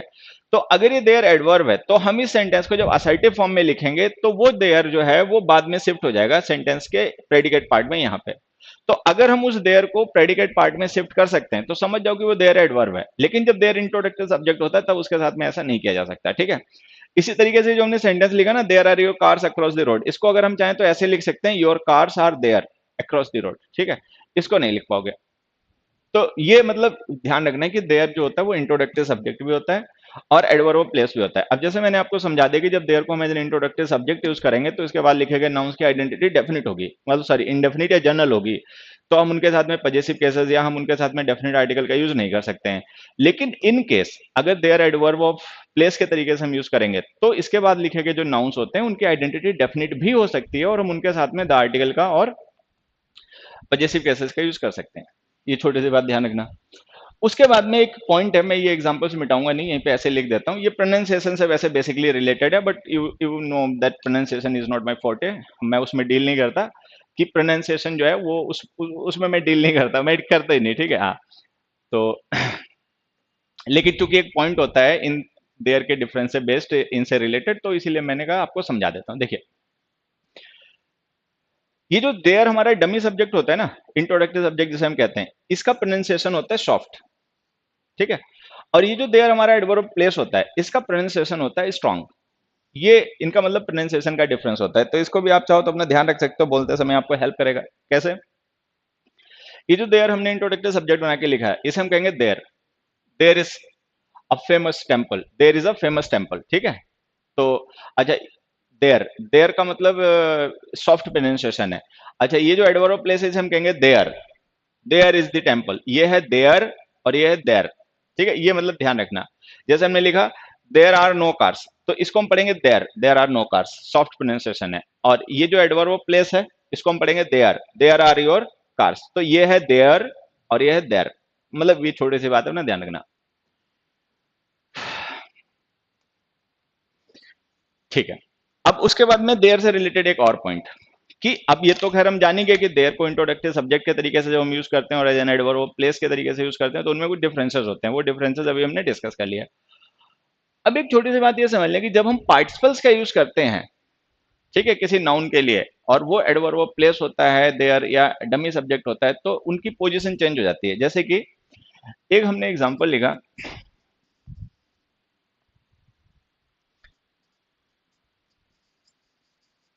There is a book lying on the table, ठीक है। दूसरा हमने लिखा there is lying a book on the table. अब जैसे अगर हम इन दोनों एग्जांपल्स की बात करें तो इसमें कई बार क्या क्या होता है कि कुछ टीचर्स रहते हैं, मतलब या कुछ बच्चे होते हैं, या जो भी कह लो, बच्चे टीचर है टीचर बच्चे एक ही बात है, ठीक है। हाँ, कई बार टीचर भी बच्चे बन जाते हैं, कई बार बच्चे भी टीचर बन जाते हैं, ऐसा रहता है। तो उसको ना, इसको लोग गलत बढ़ा देते हैं बच्चों को। मतलब एक दो बच्चे मुझसे ही कह चुके हैं क्लास में पढ़ाते टाइम कि सर ये जो हमने there is lying a book on the table लिखा है ये गलत है और इसको ऐसे लिखना चाहिए there is a book lying on the table. अच्छा, अब बच्चों को क्या बेचारे को पता, उसको तो ये भी नहीं पता कि कौन सा देयर इनमें से कौन सा है कौन सा नहीं, उसको तो बस किसी ने बता दिया कि there is a book lying सही होता है, there is lying a book गलत होता है, ठीक है। बच्चे तो बच्चे बेचारे याद कर लेते हैं, वो सोचते हैं गुरुजी बता रहे हैं तो सोच समझ के कुछ कह रहे होंगे। अच्छा, गुरुजी खुद ही याद करके बता रहे हैं, उनको तो खुद ही नहीं समझ में आया रहा होगा, ठीक है। तो मैं आपको बताता हूँ ऐसा होता नहीं है, इट डिपेंड्स। मतलब थोड़ा सा इंग्लिश को याद कर लेना आसान होता है लेकिन इंग्लिश को समझना समझाना डिफिकल्ट होता है, दैट टेक्स हार्ड वर्क, उसमें बड़ी मेहनत की जरूरत पड़ती है and devotion dedication and lots of thing, ठीक है। खैर, तो मैं आपसे कह रहे थे दोनों सही है। अब दोनों सही है, ये जो हम पार्टिसिपल यूज कर रहे हैं, आप चाहो इसको लाइन को मेन वर्ब भी कह सकते हो, बाकी वर्ब की आईएनजी फॉर्म जो होती है वो पार्टिसिपल तो होती है, ठीक है। तो अब इसकी पोजीशन आपको ध्यान रखनी है। देखो ये दोनों सही है, ये जो देयर हमने लिखा है ना, ये है हमारा सब्जेक्ट, और ये जो देयर हमने लिखा है ये है हमारा एडवर्ब, ठीक। तो जब हम देयर को यूज करते हैं एज एन एडवर्ब, अच्छा दूसरी बात भी ध्यान रखना, हालांकि प्रेजेंट पार्टिसिपल तो वर्ब की आईएनजी फॉर्म को कहा जाता है, बात तो सीधी सी है, लेकिन वो वर्ब की आईएनजी फॉर्म आप किस तरीके से यूज कर रहे हो, एज अ मॉडिफायर यूज कर रहे हो या as a main verb use कर रहे हो, ठीक है। तो अगर हम देयर एडवर्ब यहाँ पे यूज कर रहे हैं तो ये जो लाइन है ना, it is the main verb, ठीक है। और अगर हम ये लाइन यहाँ पे नाउन के बाद लिख रहे हैं, it is not a main verb, it is a modifier, मतलब simply we call it adjective, हम इसे एडजेक्टिव कह देते हैं, ठीक है। तो ये कहानी है। तो बच्चे ने ये दोनों सही है। अब तुम्हें ये बात ध्यान रखनी कि जब हम देयर का यूज करते हैं एज एन इंट्रोडक्टिव सब्जेक्ट, तो जिस नाउन को ये इंट्रोड्यूस कर रहा होता है, जैसे ये नाउन बुक को इंट्रोड्यूस कर रहा है, तो अगर हम उस नाउन के लिए कोई पार्टिसिपल यूज कर रहे हैं, मतलब पार्टिसिपल का मतलब है कोई वर्ब की आईएनजी फॉर्म या वर्ब की थर्ड फॉर्म उसको डिस्क्राइब करने के लिए, ठीक है, तो वो बाद में पोजीशन किया जाएगा नाउन का। क्यों किया जाएगा मैं अभी ये भी समझा दूंगा, ठीक है। लेकिन जब हम देयर को एज एन इंट्रोडक्टरी सब्जेक्ट नहीं as an adverb of place use करते हैं, ठीक है, जैसे हमने देयर को यहाँ पे as an adverb of place use कर लिया, ठीक है। तो अगर वो एडवर्ब ऑफ प्लेस जो हमने यूज किया है उसका जो सब्जेक्ट है, जैसे यहाँ पे बुक सब्जेक्ट है, तो हमें उसके बाद इन्वर्टेड फॉर्म लिखनी पड़ेगी। अच्छा, जब एडवर्ब ऑफ प्लेस को हम स्टार्टिंग में लिखते हैं सेंटेंस के, तो जो हम इन्वर्टेड फॉर्म लिखते हैं उस इन्वर्टेड फॉर्म में वर्ब और हेल्पिंग वर्ब दोनों ही सब्जेक्ट से पहले लिखी जाती हैं, ठीक है।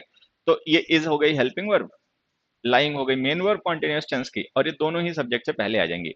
तो ये तुम्हें ध्यान रखना है कि जब हम देयर को यूज करते हैं एज एन इंट्रोडक्टरी सब्जेक्ट, जब हम देयर को यूज करते हैं as an adverb of place, तो उसमें जो वर्ब की आईएनजी फॉर्म्स और वर्ब की थर्ड फॉर्म्स होते हैं जिन्हें हम यहाँ पे पार्टिसिपल्स कह रहे हैं, उनकी पोजीशन डिफर करती है।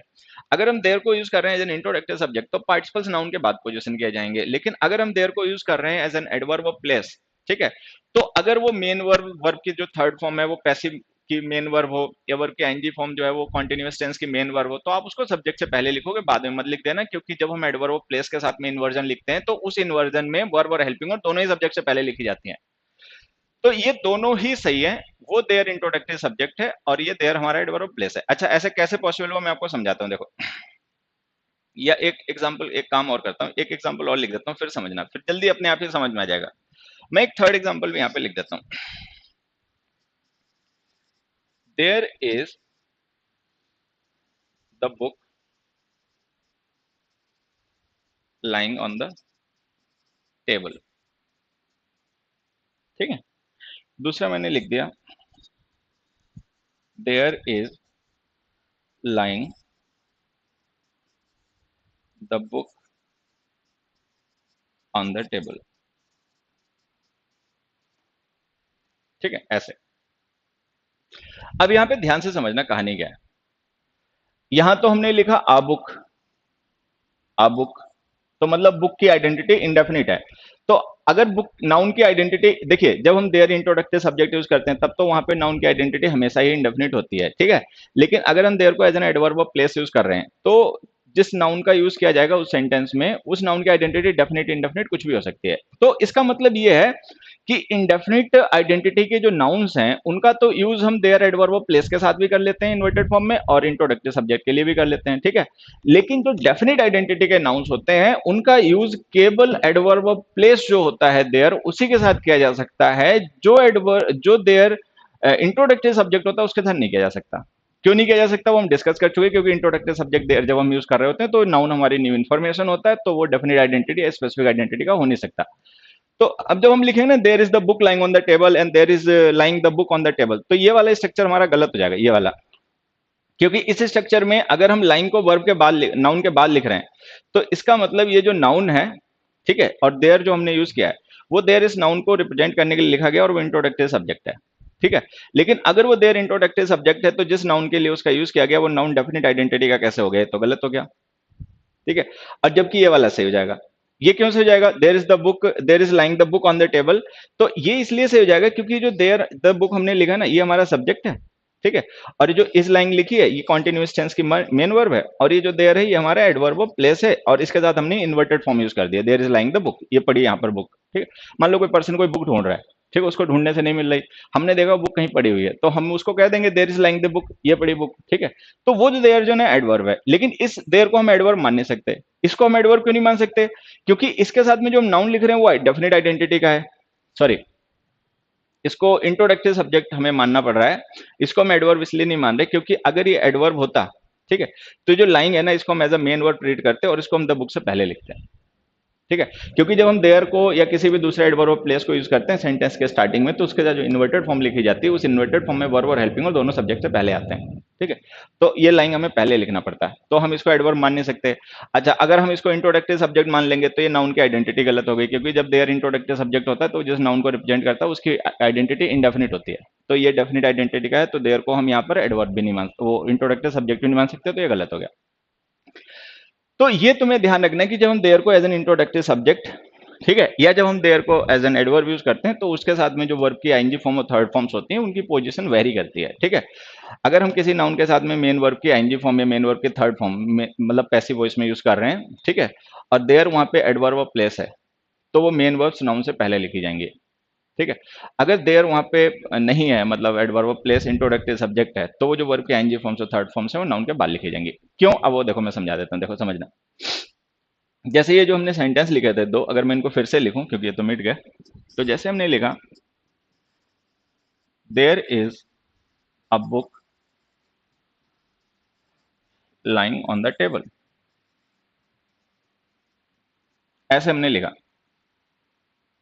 तो यहां पे देखो होता क्या है, हमने पढ़ा कि जब हम देयर को एज अ सब्जेक्ट यूज करते हैं, ठीक है, तो वो क्या करता है, देयर को एज एन इंट्रोडक्टिव सब्जेक्ट इसलिए यूज किया जाता है क्योंकि वो जो सेंटेंस में लिखा गया नाउन होता है वो हमारी न्यू इन्फॉर्मेशन होती है, जो हम अपने सब्जेक्ट को बताना चाह रहे, अपने लिसनर को बताना चाह रहे होते हैं।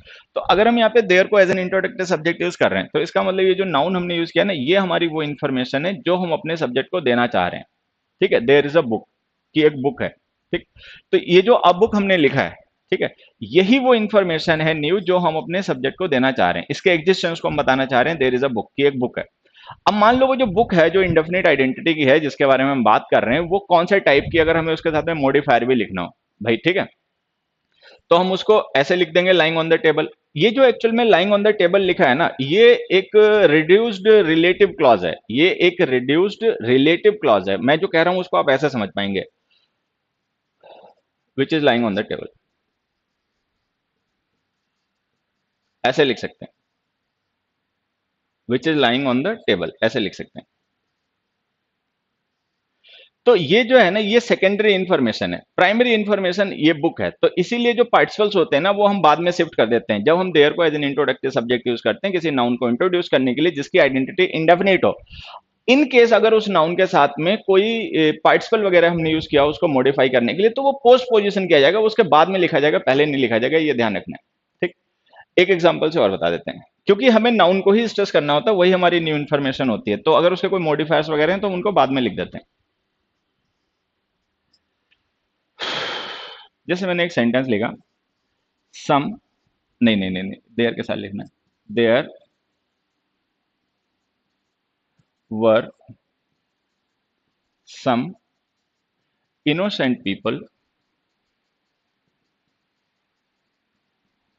किल्ड इन द क्लैश, ठीक है।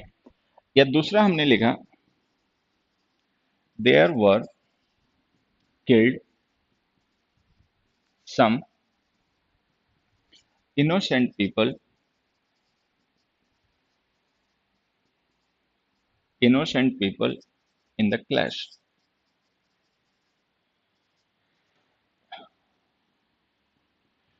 देखिए ये बातें मैं आपको क्यों समझा रहा हूं, क्योंकि एक मतलब काफी एक गलत कॉन्सेप्ट है, एक गलत यूज है जो बच्चों को कई बार पढ़ा दिया जाता है कुछ टीचर्स के द्वारा, मतलब मैं चाहता हूं कि आप उसको समझें कि sometimes things are not so much black and white, की चीजें कई बार इतनी ब्लैक एंड व्हाइट नहीं होती कि आप इसको इतना इजीली इंटरप्रेट कर दो कि ये सही है ये गलत है। उस पर दिमाग यूज करना पड़ता है, समझना पड़ता है कॉन्टेक्स्ट को, ठीक है, तब पता चल पाता है क्या सही है क्या गलत है, ठीक है। खास करके लैंग्वेजेस जो होती हैं, चाहे इंग्लिश हो चाहे कोई भी हो, ठीक है, लैंग्वेजेस में हर एक मामला इतना ब्लैक एंड व्हाइट होता नहीं है जितना हमारे टीचर्स हमें बता देते हैं या हमारे स्टूडेंट्स याद करके बैठे हुए हैं कि जो वो जानते हैं वो उतना ही सही है। ये चीजें कई बार there lies some grey areas, ठीक है। So everything is not that much black and white, हर एक चीज इतनी क्लियर होती नहीं है कि आपने याद कर लिया तो वो हमेशा जिंदगी भर सही रहेगा, ठीक है। यहाँ देखो, there were some innocent people killed in the clash and there were killed some innocent people in the clash, both the sentences are correct, ये दोनों ही सेंटेंसेस सही है। लेकिन अब होगा क्या, इसमें से कुछ बच्चे रहेंगे जिन्होंने याद कर लिया होगा, जिन्होंने याद कर लिया होगा ना वो इसको गलत मान लेंगे, इस वाले एग्जांपल को गलत मान लेंगे, वो कहेंगे ये गलत है, किल्ड आने चाहिए नाउन के बाद में। मैं कह रहा हूं ये दोनों सही है, आप समझ नहीं पा रहे हो इनमें डिफरेंस क्या है, ये दोनों ही सही है, ठीक है। अब देखो यहां पे समझना, मान लो कोई क्लैश हुआ, उसमें कुछ इनोसेंट पीपल मारे गए, अगर हम उन इनोसेंट पीपल को जो उसमें मारे गए वो न्यू इन्फॉर्मेशन है, उनको हम मेंशन करना चाहते हैं अपने सेंटेंस में, उनको हाईलाइट करना चाहते हैं और उनके बारे में बताना चाहते हैं अपने लिसनर को, तो हम क्या करेंगे, उन इनोसेंट पीपल को प्रेडिकेट पार्ट में शिफ्ट कर देंगे। जब हम उन्हें प्रेडिकेट पार्ट में शिफ्ट कर देंगे तो उसके लिए देयर इंट्रोडक्टिव सब्जेक्ट यूज कर लेंगे, there were some innocent people now. अच्छा, अब उस केस में क्या होगा, वो जो वर्ब के थर्ड फॉर्म या एनजी फॉर्म्स होते हैं वो मॉडिफायर बन जाती हैं। मॉडिफायर का मतलब वो रिड्यूस्ड रिलेटिव क्लॉज हो जाती हैं और आप ऐसे मान सकते हो कि who were killed in the class, इसका मतलब ये हो गया who were killed in the class, ठीक है। तो इसका मतलब पता है क्या, इसका मतलब ये है कि हम स्ट्रेस कर रहे हैं, हम बता रहे हैं न्यू इनोसेंट पीपल के बारे में, ठीक है, कैसे इनोसेंट पीपल जो क्लास में मारे गए, ठीक है। लेकिन हमारा यहाँ पे मेन फोकस जो है ना वो क्लास में मारे जाना नहीं है, हमारा मेन फोकस फोकस है इनोसेंट पीपल, कि वो पीपल इनोसेंट थे जो मारे गए, ठीक। तो हमने इस नाउन फ्रेज को सम इनोसेंट पीपल को क्या किया, इंट्रोडक्टिव सब्जेक्ट देयर से रिप्लेस कर दिया, देयर को इसकी जगह लिख दिया और इन्हें यहाँ पे ले आए, there were some innocent people, ठीक है, कि कुछ इनोसेंट पीपल भी थे जो मारे गए, ठीक है। तो ये मॉडिफायर है जो हमने बाद में शिफ्ट कर दिया। लेकिन अब मान लो कि अगर हम देयर को as an adverb of place use करें, जैसे जलियांवाला बाग कांड था या कोई भी ऐसी जगह हो जहां पे मान लो कोई क्लैश हुआ और वहां पे बहुत से लोग मारे गए, और अगर हम पॉइंट करेंगे भाई देखो वो जगह है, मतलब ये वो पार्क है, ये जलियांवाला बाग कांड यहाँ हुआ था, ये वो जगह है, ये वो कुआं है जिसमें लोग कूद गए थे, इनोसेंट लोग मारे गए थे, तो आप देर को जब एज एन एडवर्ब यूज करोगे उस प्लेस को, उस पॉइंट को रेफर करने के लिए, ठीक है, तो आपको सेंटेंस ऐसे लिखना पड़ेगा, देयर वर किल्ड, वहां मारे गए थे, ठीक है। क्योंकि जब ये देयर एडवर्ब होगा ना बच्चे, तो एडवर्ब जब एडवर्ब वो प्लेस होगा तो ये एक्शन को रेफर करेगा कि वो एक्शन कहां हुआ था, तो हम एक्शन को सब्जेक्ट से पहले लिख देंगे, एक्शन का मतलब है वर किल्ड, मारा जाना, ठीक है। तो हम इसको ऐसे लिखेंगे, there were killed some innocent people, वहां मारे गए थे कुछ इनोसेंट लोग क्लास में, ठीक है। तो यहाँ पे क्या है ना, सम इनोसेंट पीपल ये बाद में शिफ्ट हो जाएगा, वर किल्ड पहले शिफ्ट हो जाएगा, ठीक है। और ये जो वर किल्ड है ना, ये इन्वर्टेड फॉर्म में लिखी गई वर्ब है जो हमें एडवर्ब प्लेस के साथ में लिखनी पड़ती है, और ये इनोसेंट पीपल हमारा सब्जेक्ट है, ठीक। तो ऐसा क्यों हो जाता है, अब रह गई बात है कि दोनों सही क्यों हो जाते हैं, ये दोनों इसलिए सही हो जाते हैं क्योंकि ये जो सम इनोसेंट पीपल है ना, ये सम इंडेफिनिट नंबर का डिटर्मिनर होता है भाई, सम है एनी है, ये इंडेफिनिट नंबर्स पे इंडेफिनिट अमाउंट्स को रेफर करने के लिए यूज होने वाले डिटर्मिनर है। तो अगर हम किसी ऐसे नाउन के बारे में बात करें जिसकी स्टेट इंडेफिनिटनेस की है, मतलब जो इंडेफिनिट स्टेट का है, इंडेफिनिट आइडेंटिटी का है, जनरल आइडेंटिटी का है, तो उसका यूज हम दोनों ही टाइप के एडवर्ब्स के साथ, देयर के साथ में कर सकते हैं, उस देयर के साथ में भी जो इंट्रोडक्टिव सब्जेक्ट होता है और उस देयर के साथ में भी जो एडवर्ब होता है, ठीक है। तो ये कंफ्यूजन क्रिएट होता है। लेकिन अगर वो नाउन डेफिनेट आइडेंटिटी का हो तो फिर, अगर मान लो डेफिनेट आइडेंटिटी का नाउन होगा तो फिर यही सही होगा, फिर ये वाला हो जाएगा गलत तुम्हारा। तो बस ये लास्ट पॉइंट से मैं तुम्हें ये समझाना चाह रहा था, ठीक है, कि जब हम देयर को यूज करते हैं as an adverb of place और एज एन इंट्रोडक्टरी सब्जेक्ट, तो जब हम इसे as an introductory subject use करते हैं तो ये हमेशा सेंटेंस के शुरुआत में लिखा जाता है, इसीलिए हम इसे इंट्रोडक्टरी सब्जेक्ट कहते हैं। लेकिन जो देयर हमारा एडवर्ब ऑफ प्लेस होता है, हम कई बार उसको भी सेंटेंस के स्टार्टिंग में लिख देते हैं, तब हमें उसके साथ में वर्ब की इन्वर्टेड फॉर्म यूज करनी पड़ती है, और उस इन्वर्टेड फॉर्म में क्या होता है कि जो हेल्पिंग और मेन वर्ब है वो सब्जेक्ट से पहले, सब्जेक्ट बाद में चला जाता है। अब यहाँ पे कंफ्यूजन क्रिएट होता है कई बार तब जब हम कोई मेन वर्ब भी यूज कर रहे होते हैं सेंटेंस में, चाहे पैसिव वॉइस की थर्ड फॉर्म बी के साथ में या मेन वर्ब की आईएनजी फॉर्म बी के साथ में, क्योंकि ये जो बी की फॉर्म्स होती है ना, इज एम आर, ठीक है, वॉज वर, इनके साथ हम वर्ब की आईएनजी फॉर्म भी लिखते हैं, थर्ड फॉर्म भी लिखते हैं, थर्ड फॉर्म लिखते हैं पैसिव में, आईएनजी फॉर्म लिखते हैं एक्टिव में, ठीक है। तो वो जो वर्ब की आईएनजी फॉर्म और थर्ड फॉर्म होती है, जिन्हें हम प्रेजेंट पार्टिसिपल और पास्ट पार्टिसिपल के नाम से भी जानते हैं, उनकी जो पोजीशन होती है वो वेरी करती है। अगर देयर एडवर्ब ऑफ प्लेस है तो वो जो वर्ब की थर्ड फॉर्म या आईएनजी फॉर्म है वो नाउन से पहले आपको लिखनी है, ठीक है। अगर देयर हमारा वहां पे इंट्रोडक्टरी सब्जेक्ट है तो आपको फिर नाउन के बाद में लिखनी है, ठीक है। क्योंकि वो नाउन का मॉडिफायर होता है, तो पहले नाउन हमारी न्यू इन्फॉर्मेशन होती है, पहले हम उसको लिखते हैं, बाद में मॉडिफायर लिखते हैं, ये कहानी है, ठीक है। तो खैर, तो जैसा कि मैंने आपको स्टार्टिंग में बता दिया था कि दो इंट्रोडक्टिव सब्जेक्ट्स होते हैं, एक देयर होता है, एक इट होता है। देयर के यूजेस कम होते हैं, लेस कॉम्प्लिकेटेड होते हैं, फ्यूअर होते हैं, तो उसको हमने इसलिए पहले डिस्कस कर लिया और ये ओवर हो गया। अब बच गया इट को भी हम डिस्कस कर लेंगे किसी दूसरे वीडियो में या फिर कभी और, ठीक है। अभी तुम्हें क्या करना है, ये जो पढ़ाया गया इसको अपना अच्छे से समझना, सीखना, रिवाइज करना है। उसके बाद में ये वीडियो मैंने लाइव नहीं लिया यूट्यूब पे। वजह क्या है कि जब मैं लाइव वीडियो लेता हूं तो मुझे लगता है कि बहुत ज़्यादा टाइम मैं लगा देता हूं बातों को डिस्कस करने में, कि मुझे बहुत टाइम लग जाता है डिस्कस करने में। अच्छा, यूट्यूब वगैरह पे जैसा कि आप लोग जानते हैं कि यूट्यूब का ट्रेंड वगैरह क्या है कि भाई आपको अगर कोई मतलब वीडियो वगैरह बनाना है तो 20-30 मिनट का ही बनाना चाहिए, उससे ज़्यादा का नहीं बनाना चाहिए, ठीक है। लेकिन अब मेरे जैसे पर्सन से बात खत्म नहीं हो पाती 20-30 मिनट में, ठीक है। तो इसीलिए मैंने आज इसको ना लाइव के बजाय अपने स्टूडियो में रिकॉर्ड कर लिया कि बाद में अपलोड कर दूंगा। खैर, अब कहानी क्या है कि ये रिकॉर्ड करते करते भी मुझे लगता है काफी टाइम हो गया है, ठीक है। तो इसको अपना देखना, एंजॉय करना, और उसके बाद में ये इंट्रोडक्टिव सब्जेक्ट्स का कॉन्सेप्ट कैसा लगा, कैसा नहीं लगा, ये अपना कमेंट में एक बार बताना, ठीक है। कमेंट करके बताना कैसा लगा ये देर का यूजेस और ये जो सब आज हमने डिस्कस किए। फिर उसके बाद में फिर मैं इट की तैयारी करता हूँ, मतलब तैयारी है उसकी, किसी दिन वीडियो बनाना पड़ेगा, या तो लाइव टाइम में डिस्कस करेंगे या रिकॉर्ड करेंगे, ठीक है। तो क्या कर सकते हैं, ठीक है। हाँ, ये एक एक छोटी सी बात, ये व्हाट्सअप नंबर है मेरे टच में रहने के लिए, 9891991959, ठीक है। कॉल्स ना करें, कॉल्स इरिटेट मी, ठीक है। कॉल्स, पहली बात तो ये व्हाट्सअप कॉल्स ना करें, क्योंकि ये व्हाट्सअप मेरे फोन में है, तो व्हाट्सअप कॉल करोगे तो मेरे फोन पे आ जाएगी, मैं नंबर कर दूंगा ब्लॉक, जिससे भी व्हाट्सअप कॉल आएगी मैं ब्लॉक कर देता हूँ, ठीक है। तो आप व्हाट्सअप मैसेज करें जितने चाहे करें, ठीक है। कॉल करनी है तो कॉल के लिए नंबर सुमित के पास रहता है, ठीक है। बैच से रिलेटेड या कुछ और पूछना है तो उससे पूछ लें, ठीक है। और कोई बात ऐसी है जो तुम्हें लगता नहीं मुझसे ही पूछनी है तो फिर व्हाट्सएप पे पूछें, बट कॉल ना करें, मतलब कॉल से इरिटेट में, ठीक है। मुझे फोन पे बात करना अच्छा नहीं लगता, तो वो मुझे इरिटेट करती हैं। ये नंबर है पूरा, देख लेना, ठीक है। बाकी चलिए, बढ़िया है, अपने टच में रहो, एंजॉय करो, इंग्लिश को सीखते रहो, बढ़ते रहो, सिखाते रहो, ठीक है। So thank you everybody, bye. बहुत अच्छा लगा तुम लोगों के साथ में। See you soon again, thank you.